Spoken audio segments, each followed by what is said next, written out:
ప్రియ శ్రోతలు, ఈ రోజున మన వాక్య పాఠం యాకోబు పత్రిక 4వ అధ్యాయం 1 నుండి 6వ వచనం వరకు శ్రద్ధగా వినండి.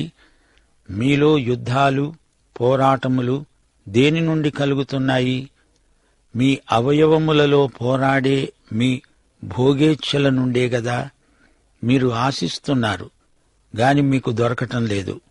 నరహత్య చేస్తారు, మత్సరపడతారు గాని సంపాదించుకొనలేరు. పోట్లాడతారు, యుద్ధం చేస్తారు గాని దేవుణ్ణి అడగనందున మీకేమీ దొరకదు. మీరడిగినా మీ భోగముల నిమిత్తము వినియోగించుకోవడానికి దురుద్దేశ్యంతో అడుగుతారు గనక మీకేమీ దొరకటం లేదు. వ్యభిచారిణులారా, ఈ లోక స్నేహము దేవునితో వైరమని మీరెరుగరా? కాబట్టి ఎవడు ఈ లోకముతో స్నేహము చేయగోరుతాడో వాడు దేవునికి శత్రువవుతాడు. ఆయన మన యందు నివసింపచేసిన ఆత్మ మత్సరపడునంతగా అపేక్షిస్తాడా అనే లేఖనము చెప్పేది వ్యర్థమని అనుకుంటున్నారా? కాదుగాని ఆయన ఎక్కువ కృపనిస్తాడు. అందుచేత దేవుడు అహంకారులను ఎదిరించి దీనులకు కృప అనుగ్రహిస్తాడు అని లేఖనము చెబుతున్నది. శ్రోతలు, గర్వము, పేరాశ వల్ల పోరాటాలే గాదు, యుద్ధాలు కూడా జరుగుతాయి. గత అధ్యాయం ముగింపులో శాంతి సమాధానాలను గురించి చెప్పి భక్త యాకోబు ఇప్పుడు యుద్ధాలను గురించి, పోరాటాలను గురించి మాట్లాడుతున్నాడు. 1 పేతురు 2వ అధ్యాయం 1వ వచనంలోని హెచ్చరిక గమనించండి. ప్రభువు దయాళుడని మీరు రుచిచూచి ఉన్న ఎడల సమస్తమైన దుష్టత్వమును, సమస్తమైన కపటమును, వేషధారణను, అసూయను, సమస్త దూషణ మాటలను మానండి. 1 పేతురు 4వ అధ్యాయం 15వ వచనంలో మరో హెచ్చరిక. మీలో ఎవడూ నరహంతకుడుగా గాని, దొంగగా గాని, పరుల జోలికి పొయ్యేవాడుగా గాని శిక్ష అనుభవించతగదు. మీరు నరహత్య చేస్తున్నారు, మత్సరపడతారు. మీలో అసూయ, విద్వేషాలున్నాయి. మత్తయి సువార్త 7వ అధ్యాయం 7వ వచనంలో కొండమీది ప్రసంగంలో ప్రభు అన్నాడు, అడగండి మీకు ఇయ్యబడుతుంది, వెదకండి మీకు దొరుకుతుంది. యాకోబు అంటున్నాడు, మీరు అడుగుతారు గాని దురుద్దేశ్యంతో అడుగుతారు కాబట్టి మీకు దొరకటం లేదు. మత్తయి సువార్త 21వ అధ్యాయం 22వ వచనంలో ప్రభు అన్నాడు, మీరు ప్రార్థన చేసేటప్పుడు వేటిని అడుగుతారో అవి దొరికినవి అని నమ్మిన ఎడల మీరు వాటినన్నిటినీ పొందుతారు. అయితే ఇక్కడ భక్త యాకోబు అంటున్నాడు, మీ భోగముల నిమిత్తము వినియోగించుకోటానికి అడుగుతున్నారు గనుక మీకు అది లభించటం లేదు. మీ అవయవములలో భోగేచ్ఛలు సందడి చేస్తున్నాయి. అందుకే మీరు అడిగినా మీకవి ఇవ్వబడవు. వ్యభిచారిణులారా అంటూ రచయిత సంబోధిస్తున్నాడు.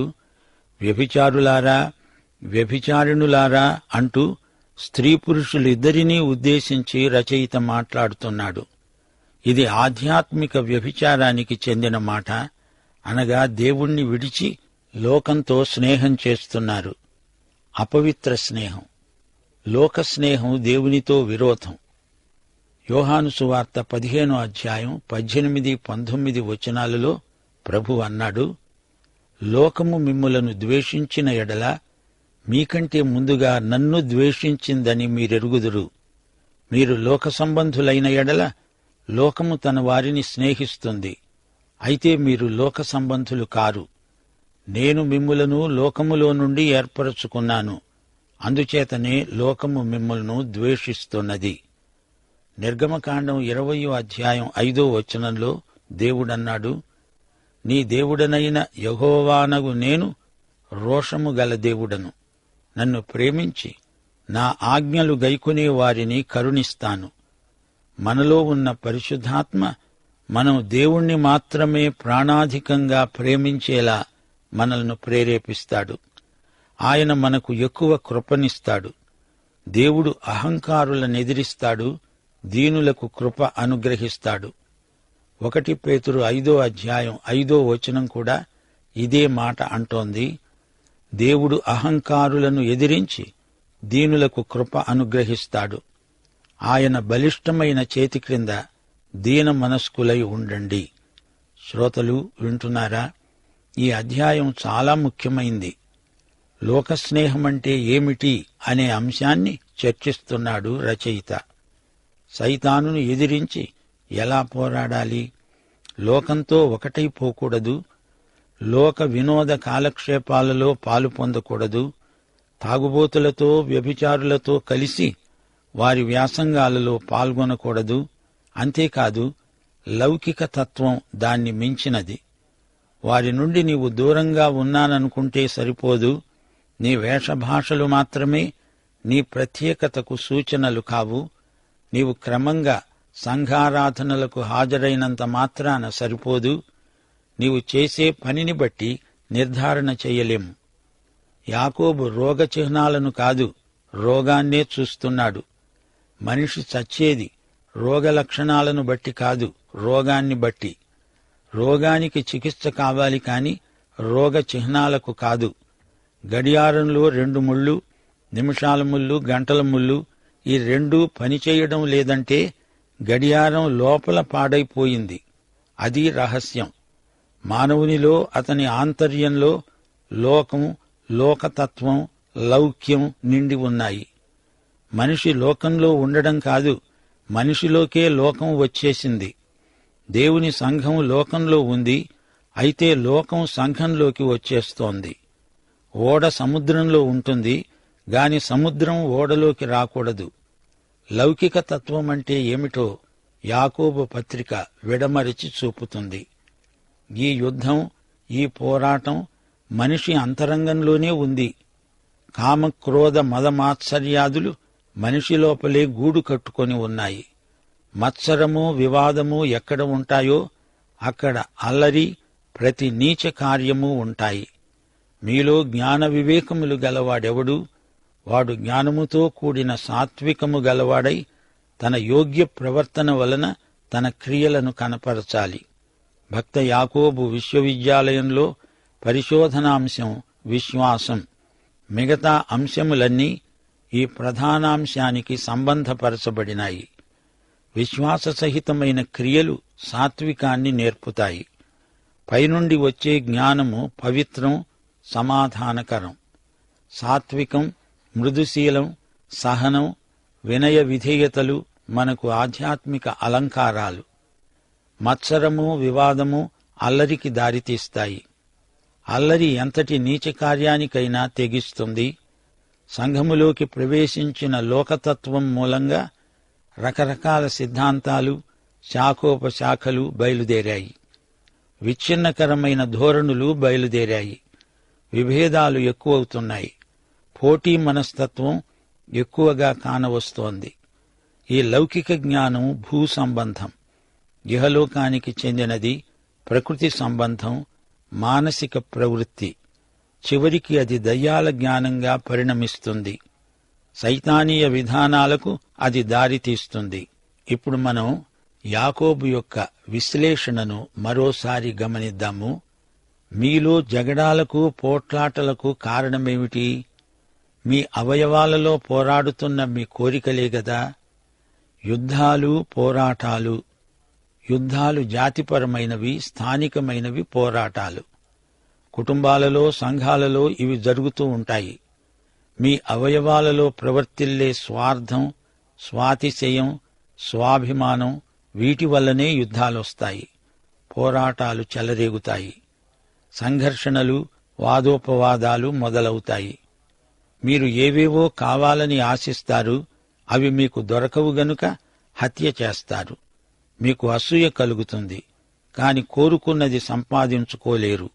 అంచేత కొట్లాటలు, జగడాలు జరిగిస్తారు. స్వార్థాపేక్షలో నుండే యుద్ధాలు పుట్టుకొస్తాయి. ఇదే లౌకిక ప్రభావం. మానవుని ప్రాచీన స్వభావములో నుండి ఈ యుద్ధాలు, పోరాటాలు పుట్టుకొస్తున్నాయి.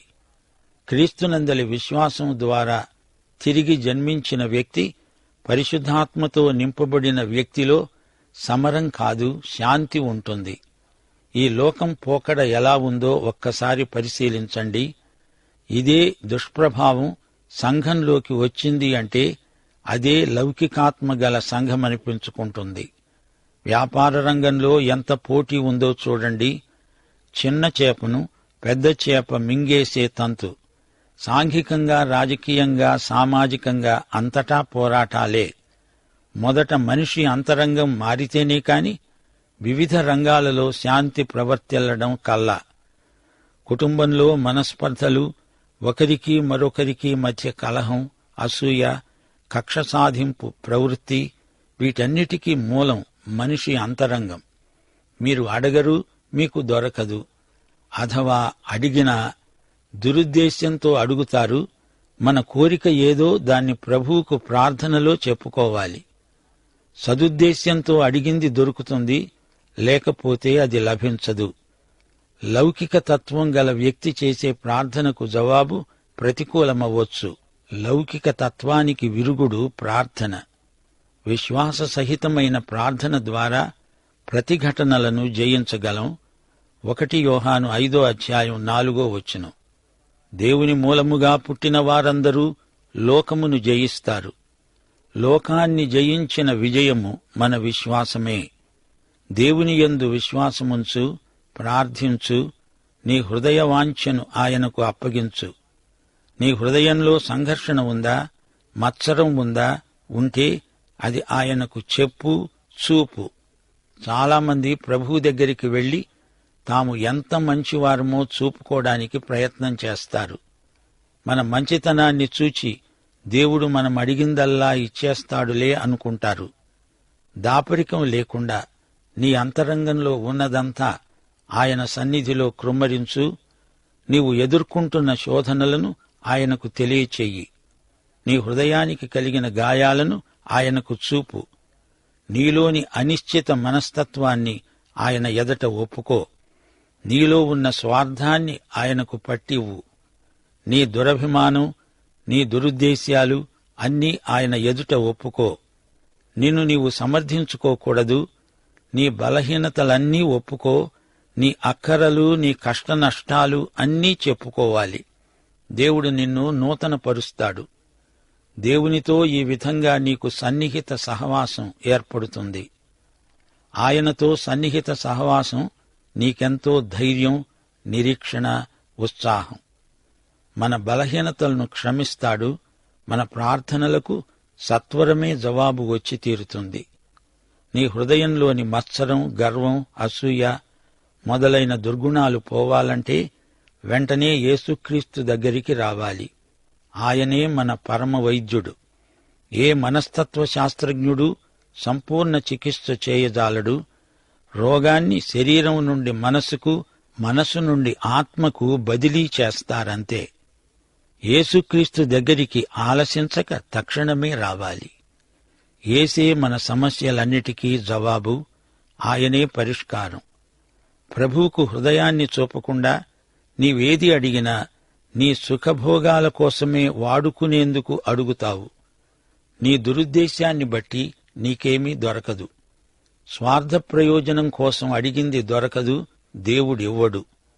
వ్యభిచారిణులారా, వ్యభిచారులారా, లోకంతో స్నేహం చేస్తారా? అది దేవునితో వైరమని మీకు తెలియదా? అందుచేత ఎవరైతే లోకంతో స్నేహాన్ని కోరతారో వారు దేవునికి శత్రువులవుతారు. లోకంతో రాజీపడి పని గడుపుకుందామని చూస్తున్నారా? అది ఆధ్యాత్మిక వ్యభిచారమవుతుంది. దేవుణ్ణి విడిచిపెట్టి వారిని వీరిని ఆశ్రయించి తాత్కాలిక ప్రయోజనం తీర్చుకోవడం ఆత్మ సంబంధమైన వ్యభిచారం. ఇలాంటి ప్రవృత్తిలో నుండి అన్ని బలహీనతలు పుట్టగొడుగుల్లాగా లేస్తాయి. వివాదాలు, కార్పణ్యాలు, కక్షలు బయలుదేరతాయి. లోకస్నేహం దేవునితో విరోధం గదా. ఈ సంగతి మీరెరుగరా? లోక సంబంధమైన వ్యవస్థలు ఎన్నో ఉన్నాయి. వారు తమ పనులు చేసే తీరు అంతా లోక సంబంధమైనది. వారి ఉద్దేశ్యాలు, పద్ధతులు ఆత్మ సంబంధమైనవి కానే కావు. మనలో నివసించడానికి తాను ఉంచిన ఆత్మ కోసం దేవుడు తీవ్రమైన ఆశతో అపేక్షిస్తాడని చెప్పిన లేఖనం వ్యర్థమనుకుంటున్నారా? దేవుడు మన పట్ల ఎంతో ప్రేమ గలవాడు. మనం ఆయనకే మన ప్రేమనివ్వాలి. మరెవరికిచ్చినా ఆయనకు రోషం వస్తుంది. మనలోని పరిశుద్ధాత్మ ప్రేమాత్మ. మనకు అనుగ్రహించబడిన పరిశుద్ధాత్మ ద్వారా దేవుని ప్రేమ మన హృదయాలలో కృమ్మరించబడింది. ఆయన మరెక్కువ కృపనిస్తాడు. దేవుడు గర్విష్ఠులను ఎదిరిస్తాడు గాని వినయశీలులకు కృప చూపుతాడని లేఖనం చెబుతోంది. దేవుడు కృపాసంపన్నుడు. ఆయన కృప మన పట్ల విస్తరిస్తోంది. అర్హత యోగ్యత లేనివారికే దేవుని కృప లభిస్తుంది. కృప అంటే నిర్హేతుకమైన దేవుని ప్రేమ. దేవుడు కృపచేత మనలను రక్షించాడు. ఎందుకనగా ఆయన మనలను ఎంతో ప్రేమించాడు. యేసు శిలువపై మన కోసం ప్రాణం పెట్టడంలో ఆయన కృపను గుర్తించగలం. మన హృదయస్థితి మంచిది కాదు, కాని ఆయన మనలను చేర్చుకుంటున్నాడు. దేవునికి స్తోత్రం.